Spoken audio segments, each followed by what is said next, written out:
Hello students, welcome to Geeta's biology. आणि आजच्या व्हिडिओमध्ये आपण बघणार आहे गॅमेटोजेनेसिस. मी तुम्हाला मागच्या व्हिडिओमध्ये म्हटलं होतं की जेनेसिस म्हणजे काय, काहीतरी तयार होतं, काहीतरी तयार व्हायला लागलं, त्याला आपण बायोलॉजीच्या भाषेत म्हणतो जेनेसिस. काय तयार होतं आहे? गॅमेट तयार होतं. ठीक आहे, गॅमेट्स तयार होतात म्हणून आपण त्याला काय म्हणतो? गॅमेटोजेनेसिस. ठीक आहे, process of formation of gametes in sexually producing animals. आता मेल गॅमेट काय आहे? स्पर्म. फिमेल गॅमेट काय आहे? ओवम. हे काय होणार? तयार व्हायला चालू होणार. कशापासून तयार होतात बाळांनो? हे प्रीमोर्डियल जर्म सेल्स, जे आधी जेव्हा ते त्यांच्या आईच्या पोटात होते तेव्हा जे सेल्स होते त्याला आपण म्हणतो प्रीमोर्डियल जर्म सेल्स. त्यांच्यापासून काय होणार? स्पर्म तयार होणार. त्यांच्यापासूनच काय होणार? ओवम तयार होणार. स्पर्म कुणामध्ये तयार होणार? पुरुषामध्ये. ओवम कुणामध्ये तयार होणार? बाईमध्ये. त्या प्रोसेसला आपण काय म्हणतो? गॅमेटोजेनेसिस. त्यातलं पहिलं बघणार आहे आपण स्पर्मॅटोजेनेसिस. आता जेनेसिस सांगितलं तसं जेनेसिस म्हणजे काय? फॉर्मेशन. कशाचं फॉर्मेशन? स्पर्मचं फॉर्मेशन, म्हणून आपण काय म्हणतो? Spermatogenesis. Formation of male gamete or spermatozoa from germinal epithelium of testis. मी तुम्हाला टेस्टिसची डायग्राम वगैरे काढून दाखवली होती बघा. ही जर टेस्टिस असेल तर ह्याच्यात आपण असे स्क्वेअर काढले होते, आठवतं आहे? जर ती व्हिडिओ बघितला नसेल तर तो आधी व्हिडिओ बघून या. त्याच्यानंतर आपण मध्येच काय काढलं होतं मग असं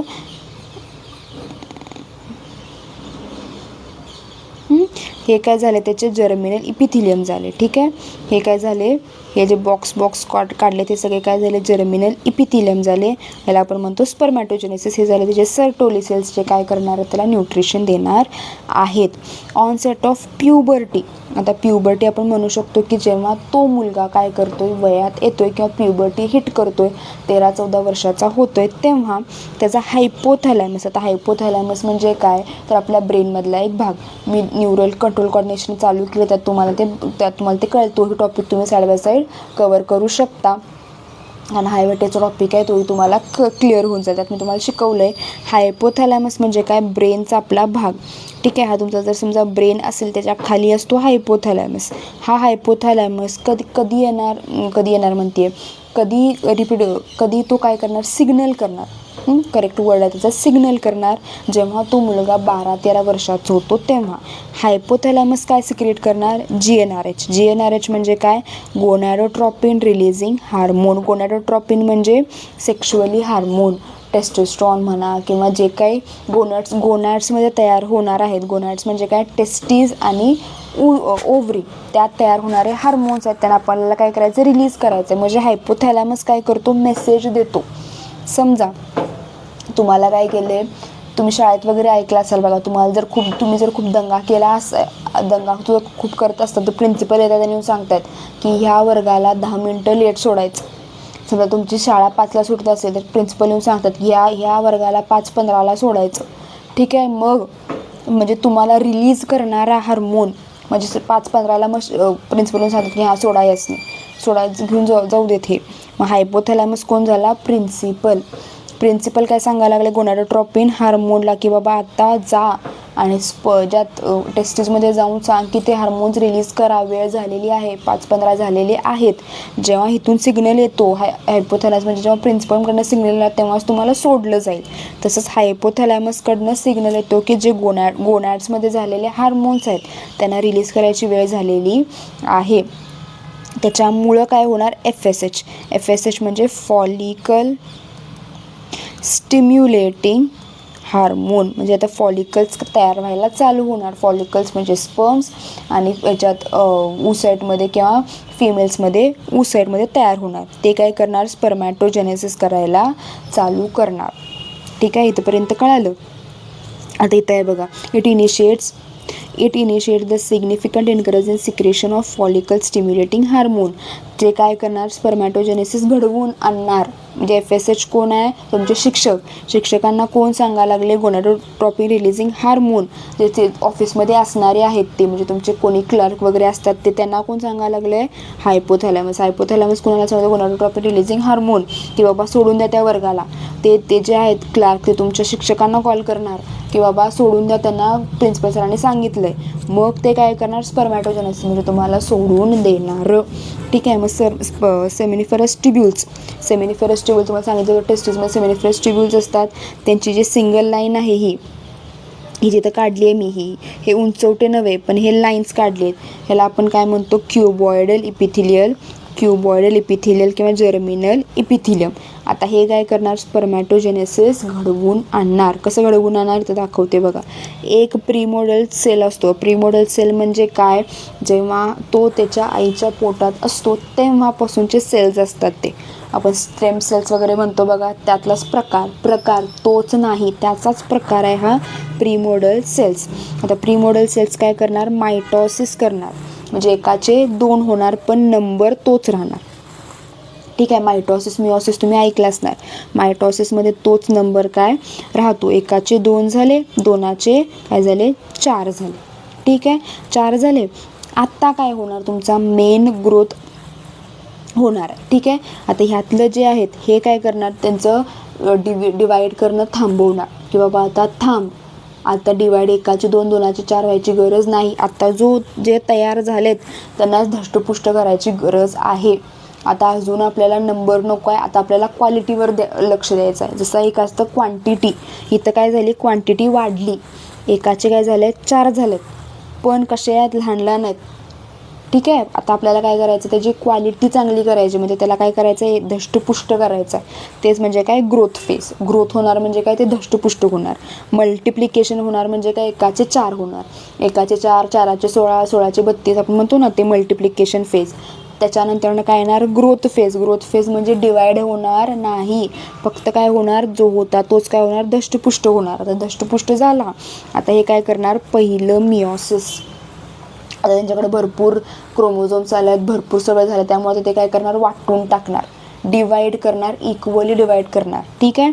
2n इक्वल डिवाइड झाले, इकडं n जाणार इकडं n जाणार. ठीक आहे. इक्वली डिवाइड झाले.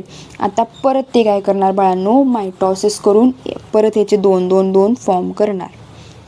आता हे फॉर्म झालेत, स्पर्मॅटिड फॉर्म झालेत पण हे कसे आहेत इमॅच्युअर आहेत. म्हणजे आपण म्हणू शकतो की इमॅच्युअर आहेत, त्यांच्या तेवढी मॅच्युरिटी नाही. ते इमॅच्युअरचं कशात होणार मॅच्युरेशनमध्ये होणार, मॅच्युअर फॉर्म होणार. ते मॅच्युअर फॉर्म झाले म्हणजे काय त्यांच्याकडे टेल आली, जायला पाहिजे ना ते मेलमधून फिमेलच्या बॉडीमध्ये उलटं वर चाललंय, ते ताकद पाहिजे, तेवढं मोटिलिटी करण्यासाठी त्यांच्या ताकद कुठून येणार ह्या त्यांच्या टेलमधून येणार. त्यामुळे टेल फॉर्म झालं म्हणजे काय झालं मॅच्युअर झालं. मग 2 वर्ड्स आहेत कुठून प्रीमोडल सेल्सपासून काय तयार व्हायला लागले स्पर्मॅटिड. त्याला आपण काय म्हणतो स्पर्मॅटो जेनेसिस. कुणाचं जेनेसिस व्हायला लागले, जेनेसिस परत वर्ड आलाय स्पर्मॅटोचं म्हणजे स्पर्मॅटिडचं व्हायला लागलं. आणि आहे तो तुमचा स्पर्मिओजेनेसिस. एक आहे जेनेसिस. कुणाचं जेनेसिस व्हायला, कोण तयार व्हायला लागले स्पर्म तयार व्हायला लागला, तर तुमचा स्पर्मॅटोझोआ तयार व्हायला लागला. त्यामुळे कन्फ्यूज व्हायचं नाही. स्पर्मॅटोजेनेसिस इथं थांबतंय, इथून इथंपर्यंत काय आहे स्पर्मॅटोजेनेसिस, इथून इथं काय आहे स्पर्मिओजेनेसिस आहे. स्पर्मिओजेनेसिस आणि स्पर्मॅटो विसरायचं नाही. स्पर्मॅटिड तयार होताना स्पर्मॅटो आणि स्पर्म तयार होताना स्पर्मिओ. ठीक आहे. मी तुम्हाला सांगितलं तर हेल्प कोण करणार इथून इथं, यांना मॅच्युअर कोण करणार, मॅच्युअर करायचं काम असतं कुणाचं याचं सर्टोली सेल्सचं. सर्टोली सेल्स काय करणार मॅच्युअर करणार. कुणाला मॅच्युअर करणार आहेत बाळांनो ते ह्या स्पर्मॅटिड्सना. इथपर्यंत कळालं, इथपर्यंत काय डाऊट आहे. आधी सांगितलं तसं प्री मॉडेल सेल्स काय होणार, आधी आपला नंबर वाढवणार, भरपूर मल्टिप्लाय होणार, एकाचे 2 2चे 4 होणार. 4 झाले पण ते धष्टपुष्ट कुठं आहेत, बारीक पातळ अशक्त राहिलेत, त्यांना काय करायला लागणार धष्टपुष्ट करायला लागणार. धष्टपुष्ट झाले, भरपूर इस्टेट झाली, भरपूर संपत्ती झाली. आता ते काय करणार बाळांनो इक्वली डिस्ट्रीब्यूट करून टाकणार, ह्याला एक देणार ह्याला एक देणार. आता हे पण झाले, हे पण पुढं काय करणार आता डिवाईड करायला चालू होणार. डिवाईड झाले त्याला प्रायमरी स्पर्मॅटोसाइट, सेकंडरी स्पर्मॅटोसाइट वगैरे तुम्ही म्हणू शकता. ठीक आहे. Spermatogonia, primary spermatocyte, secondary spermatocyte, ही पहिली पिढी ही त्याची दुसरी पिढी असं आपण लक्षात ठेवूया. आता हे तयार तर झालेत पण कसे आहेत इमॅच्युअर आहेत, ते फर्टिलाइज करू शकणार नाहीत, त्यांची पुढची पिढी जगात आणू शकणार नाहीत, त्यांना कन्वर्ट करायला लागणार, त्यांना मॅच्युअर करायला लागणार स्पर्ममध्ये स्पर्मॅटोझोआमध्ये. त्या प्रोसेसला आपण म्हणतो स्पर्मिओजेनेसिस. त्यात हेल्प कोण करणार आहे बाळांनो, त्याच्यात हेल्प करणारे सर्टोली सेल्स. इथं तेच आहे. ठीक आहे. इथं तेच दिलं आहे. प्रीमोडल जर्म सेल्स काय करणार, अंडरगो मायटॉटिक डिव्हिजन करणार, स्पर्मॅटोगोनिया. क्रोमोझोम काय आहे, ते डिप्लॉइड आहेत, म्हणजे 2 सेट आहेत, त्यामुळं आपण म्हणू शकतो की 46 क्रोमोझोम्स आहेत. ग्रोथ फेज आहे का, स्टॉप डिवाइड होत नाहीत. आता त्यांना काय करायचं आहे, आपण म्हणू शकतो की त्यांना क्वालिटीवर लक्ष द्यायचं आहे, क्वांटिटीवर नाही. Develop into primary spermatocyte due to accumulation of food. त्यांचा धष्टपुष्ट केलं जातं, त्यांना जेवण भरपूर दिलं जातं. आता धष्टपुष्ट झाले ते काय करणार, आता मिओटिक डिव्हिजन करायला चालू करणार. पहिलं मिओसिस होणार, ज्याच्यामुळं 2 हॅप्लॉइड सेल्स तयार होणार, म्हणजे त्या प्रायमरी स्पर्मॅटोसाईटपासून सेकंडरी स्पर्मॅटोसाईट त्याची पुढची पिढी तयार होणार. आणि ह्यानं काय केलं आहे, प्रायमरीवाल्यानं आपली जी संपत्ती होती ती इक्वली दिली आहे, म्हणजे एकाला एक आणि एकाला एक देऊन रिकामं केलं आहे. ते किती, ह्याच्याकडे किती होते, 46 क्रोमोझोम्स होते, आहेत काय तर 46 क्रोमोझोम, त्याने एकाला 23 दिले, एकाला 23 देऊन विषय संपवलेला आहे. आता सेकंडरी स्पर्मॅटोसाइट परत काय करणार, मिओटिक डिव्हिजन करणार, मिओसिस 2 करणार आणि परत काय करणार, 4 हॅप्लॉइड स्पर्मॅटिड्स तयार करणार. हे कसे आहेत, नॉन मोटाल आणि नॉन फंक्शनल तयार झालेत, पण त्यांचा काही काम नाही, काय कामाचे नाहीत ते. त्यांना फंक्शनल स्पर्मॅटोझोआमध्ये आपण कन्वर्ट करणार, त्यांना आपण फंक्शनल मॅच्युअर करणार आहे. त्या प्रोसेसला आपण काय म्हणतो, स्पर्मिओजेनेसिस. आता हे स्पर्मिओजेनेसिस होतात म्हणजे काय, त्या स्पर्ममध्ये काहीतरी चेंजेस होतात. कुठं होतात, आता हे कुठं असतात, हे सर्टोली सेल्सला असतात. सर्टोली सेल म्हणजे तुम्हाला सांगितलं होतं ते असं पण काढलं होतं, मध्येच एक उंचवटा काढला होता, जो उंचवटा आहे तो काय सर्टोली सेल्सचा आहे. आता हे काय करतात, स्पर्म त्या सर्टोली सेल्सला अटॅच होऊन राहतात आणि ह्याच्यात काय काय चेंज होतात, लेंथ वाढते त्या स्पर्मॅटिडची. सेंट्रिओल्स जे आहेत ते अरेंज होतात प्रायमरी आणि डिस्टल. ते दिले बघा, इथं दिसतंय तुम्हाला, हे प्रॉक्झिमल आहे आणि हे काय आहे, डिस्टिल आहे. दिसतंय 2 सेंट्रिओल होते, एक झाला प्रॉक्झिमल, एक झाला डिस्टिल. हे तुमचं प्रॉक्झिमल आहे, हे तुमचं डिस्टिल आहे. ठीक आहे. प्रॉक्झिमल येतं, सॉरी प्रायमरी मी टाईप चुकून झाले माझ्याकडून. मायटोकॉन्ड्रिया काय होते, स्पायरली झालं आहे का, इथं तिसरा डायग्राम स्पायरली झालं आहे बघा. सहजासारखं आपलं जसं ते असायचं ना, कुरकुरे असायचे बघा, ते तसे. Coil and acrosome is formed from, इथं तर ॲक्रोझोम दिसतोय. हे सगळे चेंजेस तुम्हाला 2 मार्कला येऊ शकतात, त्यामुळे करायचे. काय काय आहे, लेंथ वाढणार, सेंट्रिओल्स अरेंज होणार, एकतर आपण म्हणू शकतो प्रॉक्झिमल आणि डिस्टिलमध्ये मायटोकॉन्ड्रिया स्पायरली कॉइल्ड होणार आणि ॲक्रोझोम काय होणार, गोल्गी कॉम्प्लेक्सपासून फॉर्म होणार. ठीक आहे. त्याच्यानंतरनं आता आपण बघूया त्याचं स्ट्रक्चर ऑफ स्पर्म. स्पर्मचं स्ट्रक्चर कसं आहे, तो मेल गॅमेट आहे, माहिती आहे आपल्याला, मोटाईल आहे, होय माहिती आहे, मायक्रोस्कोपिक आहे, इलॉंगेटेड सेल आहे. म्हणजे तुम्ही बघू शकता की तिथं डायग्राम नाही आहे, इथं इथं डायग्राम. हा कसा आहे, पूर्ण इलॉंगेटेड आहे. ठीक आहे. डिव्हिजिबल 3 पार्ट्समध्ये डिव्हिजिबल केलं आपण त्याला, हेड, मिडल पीस आणि टेल. तुम्ही म्हणू शकता की एवढा त्याचा हेड आहे, एवढा त्याचा मिडल पीस आहे आणि एवढा त्याचा टेल आहे. ठीक आहे. एवढा हेड, एवढा मिडल पीस, एवढा टेल. आणि त्याचा जो हेड आहे, त्याचा जो डोका आहे ते कसं ओव्हल शेप अंडाकृती दिसतंय का, अंडाकृती आहे. कशापासून बनलं आहे, त्याचा हॅप्लॉइड न्यूक्लियस आहे बघा, हा न्यूक्लियस आहे. ॲक्रोझोम आहे.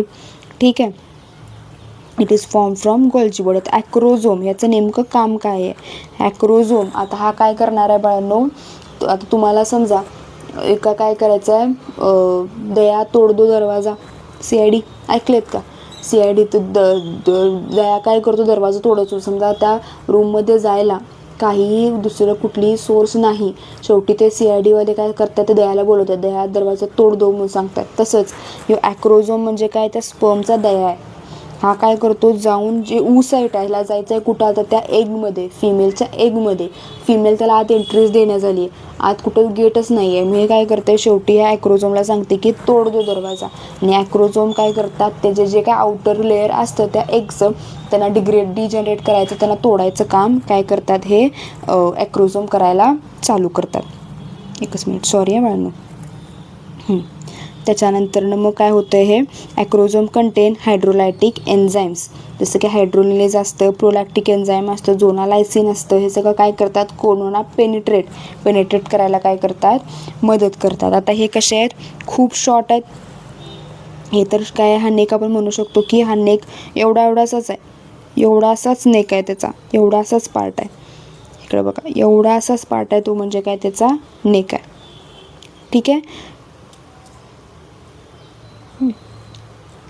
नेक आहे ह्याच्यात काय 2 सेंट्रिओल्स आहेत. सेंट्रिओल्स म्हणजे तुम्ही बघितलं असाल ज्याच्यातून काय होतं ते जेव्हा आपण स्पिंडल फायबर्स वगैरे तयार होतात त्याला आपण सेंट्रिओल्स म्हणतो. एक तर प्रॉक्सिमल आहे, एक डिस्टिल आहे. आता ह्या डिस्टिलपासून हे तुम्हाला लक्षात ठेवायचं आहे. ह्या डिस्टिलपासून काय होतं पुढं तुमचा जो काही टेल आहे तो यायला चालू होतो. ठीक आहे.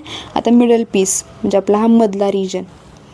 या मधल्या रिजनमध्ये तुम्ही बघू शकता स्पायरली कॉल्ड मायटोकॉन्ड्रिया आहे. ह्याच्यात काय आहे 10 to 4 स्पायरल टर्म्स कुणाचे आहेत मायटोकॉन्ड्रियाचे आहेत. हे काय करतात प्रोड्यूस एनर्जी.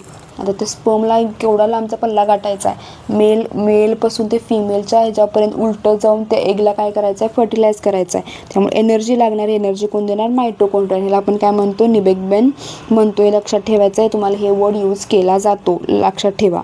टेल हे कसं आहे लॉंग आहे स्लेंडर आहे म्हणजे एकतर काहीतरी लांब लचक आहे. टॅपरिंग शेवटला तुम्ही बघू शकता शेवटला फक्त एक टोक राहतं आहे म्हणजे आपण म्हणतो ना असं असं ज्याला असं खाली शेवटला म्हणजे सुरुवात जाड असते पण हळूहळू काय होतं बारीक एक टोक राहतं त्याला आपण काय म्हणतो टॅपरिंग म्हणतो. टॅपरिंग पॉईंट त्यात काय सायटोप्लाझम आहे. Axial filament arises from distal centriole. या डिस्टल सेंट्रिओलपासूनच काय झालं तुम्ही बघू शकता हे डिस्टल सेंट्रिओलपासूनच काय झालं त्याचं टेल यायला तयार झालेलं आहे थ्रू लेंथ ऑफ टेल. आता एक कुठं ते प्लाझ्मा मेम्ब्रेन आहे कुठं प्लाझ्मा मेम्ब्रेन नाही आहे. ठीक आहे. इतकं काही लक्षात ठेवायची गरज नाही. आता आपला मेन पार्ट आहे तो म्हणजे oogenesis. oogenesis अगेन तुम्हाला लक्षात ठेवायचं आहे. जेनेसिस म्हणजे तयार होणे. काय तयार व्हायला लागले oogenesis किंवा oocyte तयार व्हायला लागले. Formation of haploid female gamete म्हणजे हॅप्लॉइड फिमेल गॅमेट तयार झालेली आहे. कशापासून डिप्लॉइड जर्मिनल इपिथिलियमपासून. आता हे पण काय करतं मिओसिस पण करतं मायटोसिस पण करतं. आता ह्याच्यासुद्धा तिन्ही प्रोसेस आहेत. मल्टिप्लिकेशन पण आहे ग्रोथ पण आहे मॅच्युरेशन फेज पण आहे. पण इथं प्रॉब्लेम काय आहे ते तुम्हाला सांगते. थोडंसं काय आहे हे कन्फ्युजिंग आहे. आता हे प्रीमोडल जर्म सेल्स हे पण कुठं आहेत फिमेलच्या ओव्हरीमध्ये आहेत. कधी आहेत हे जेव्हा ती आईच्या आपल्या पोटात असते तेव्हा. जेव्हा ती स्वतः आईच्या गर्भात असते तेव्हा जेव्हा तिची ओव्हरी तयार होते तेव्हा काय होणार आहे हे डिव्हिजन होणार आहे. म्हणजे तुम्ही म्हणू शकता मेल्समध्ये काय असतं की जेव्हा तो मुलगा प्युबर्टी हिट करतो म्हणजे जेव्हा तो मुलगा वयात येतो तेव्हा त्याचं डिव्हिजन स्पर्मचं चालू होणार आहे. पण मुलींना खूप घाई असते. आम्ही मुली कायम नेहमी घाईतच असतो. त्यामुळे आम्ही काय करतो आहे हे काम जेव्हा आम्ही आईच्या पोटात आहे.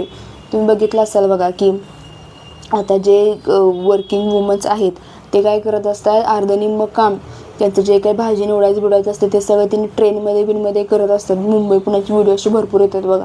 का कारण त्यांना काय करायचं भरपूर कामं थोड्या वेळात करायचे आहेत. त्यामुळे ते काय करतात बसल्या काय करायचं आईच्या पोटात आपण बसल्या काय करायचं आपण आपलं डिव्हिजन चालू करूया.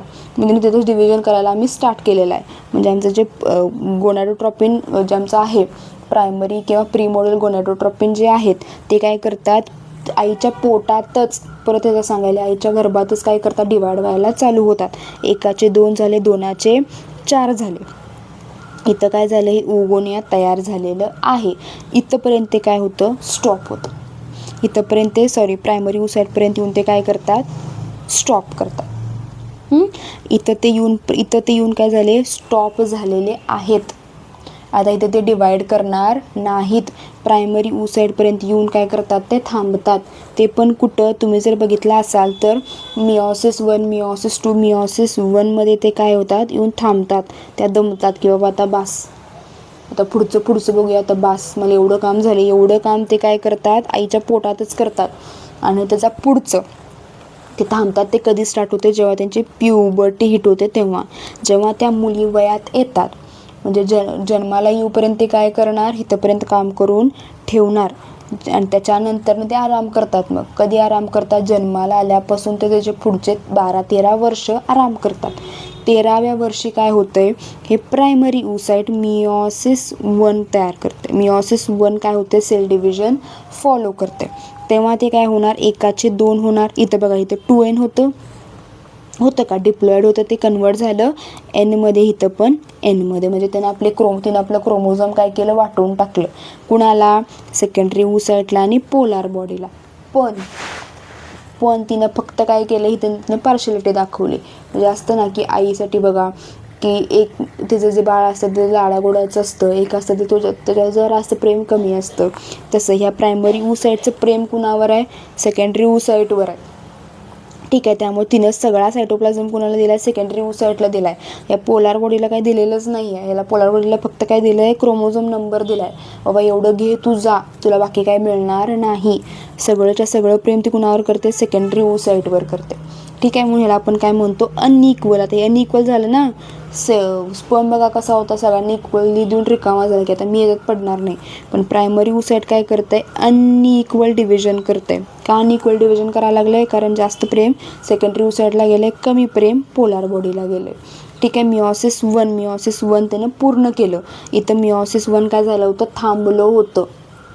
कधी, जेव्हा ती जेव्हा जन्माला आली तेव्हा ते थांबलं होतं. कुठंपर्यंत थांबणार, ते 12-13 वर्षापर्यंत थांबणार. त्याच्यानंतर त्याचं मिओसिस 1 कंप्लीट होणार. सेकंडरी oocyte पोलार बॉडीमध्ये ते कन्वर्ट होणार. पण प्रॉब्लेम काय झाला आता प्रॉब्लेम हे झाला की पोलार बॉडीकडं काय नाही आहे, सायटोप्लाझम काहीच नाही आहे. म्हणजे डिवाईड कसं करणार, तर सायटोप्लाझमच नाही आहे, डिवाईड कसं करणार. त्यामुळे डिवाईड होत नाही. पोलार बॉडी स्टॉप करते डिवाईड व्हायचं, ते वाढतच नाही. तर त्याला खायला प्यायलाच काय मिळालेलं नाही, ते वाढेल का, नाही वाढणार. याला भरपूर मिळालं आहे, ह्याच्यावी वाटण्याचं हेच घेऊन बसलं आहे. त्यामुळं हे काय करणार, तर परत डिवाईड करणार. परत काय करणार, डिवाईड करणार. आणि इथं काय म्हणतो, सॉरी मिओसिस 2 इथं नाही आहे, डायग्राम थोडीशी चुकली आहे. मिओसिस 2 ह्यांच्यात होतं. मिओसिस 2 करणार, एक ओवम तयार करणार आणि एक पोलार बॉडी तयार करणार. ठीक आहे. इथंपर्यंत कळालं तुम्हाला, इथंपर्यंत कळालं. ह्या पूर्ण फेजला आपण म्हणतो मॅच्युरेशन फेज. आता मॅच्युअर ओवम तयार झाला आहे ना, आपण त्याला म्हणतो मॅच्युरेशन फेज. ठीक आहे. आता प्रायमरी जर्मिनल सेल्स जे असतात आपले PGC, ते काय करतात, मायटोटिक डिव्हिजन्स करतात. कशासाठी, ऑफ मदर गॅमेट ओगोनियल सेल्समध्ये. कुठं होतं आहे, कम्प्लीट कुठं व्हायला लागलं, हे एम्ब्रॉनिक स्टेज म्हणजे आईच्या पोटात असतानाच त्या मुलगीला वेळ जात नव्हता, मग तिनं काय केलं, डिवाईड व्हायला चालू केलं. ग्रोथ फेज, आता त्यातले छोटे छोटे जे आहेत ना, हे तुम्हाला सांगितलं तसं, ह्यातलं एक काय होणार, जास्त मोठं डिवाईड होणार. जसं मी तुम्हाला स्पर्मॅटिव्हमध्ये सांगितलं होतं की आता भरपूर नंबर झाला, आता जे आहेत त्यांना आपण धष्टपुष्ट करूया. स्टॉप डिव्हिजन ग्रोथ फेज दोघांमध्ये पण सेम असते. Increase in the size and form primary oocyte, तिकडं प्रायमरी स्पर्मॅटोसाइट, इकडं प्रायमरी oocyte, त्याचे सेल ऑर्गॅनिजचा पण नंबर काय होणार, वाढणार. ठीक आहे. त्याच्यानंतर आलं आपलं मॅच्युरेशन फेज. आता हे काय होतं, initiated prior to the birth. कधी होणार हे, बर्थच्या थोड्याशा आधी इनिशिएट केलं जाणार आणि कुठं येऊन थांबणार, meiotic 1 meiotic 2 undergoes meiosis 1 and forms 2 haploid daughter cells. Division is peculiar in females, फक्त फिमेल्समध्ये भेटतं आहे, कारण डॉटर सेल्समध्ये हॅप्लॉइड नंबर ऑफ क्रोमोझोम हे तरी इक्वल गेलं आहे, इक्वल नंबर ऑफ क्रोमोझोम्स गेलेत, पण अनइक्वल डिव्हिजन ऑफ सायटोप्लाझम झालं. त्यामुळे दोन सेल जे तयार होतात, एक लार्जर सेल जो सगळ्यात मोठा भरपूर सगळं आपणच घेऊन बसला, तो म्हणजे सेकंडरी oocyte, आणि ज्याला काहीच मिळालेलं नाही ते म्हणजे first polar body. First polar body does not enter in to meiosis. आता काय नाहीच आहे त्याच्याकडे, ते एंटर कसं करणार, त्यामुळे ते एंटर करत नाही. Secondary oocyte process to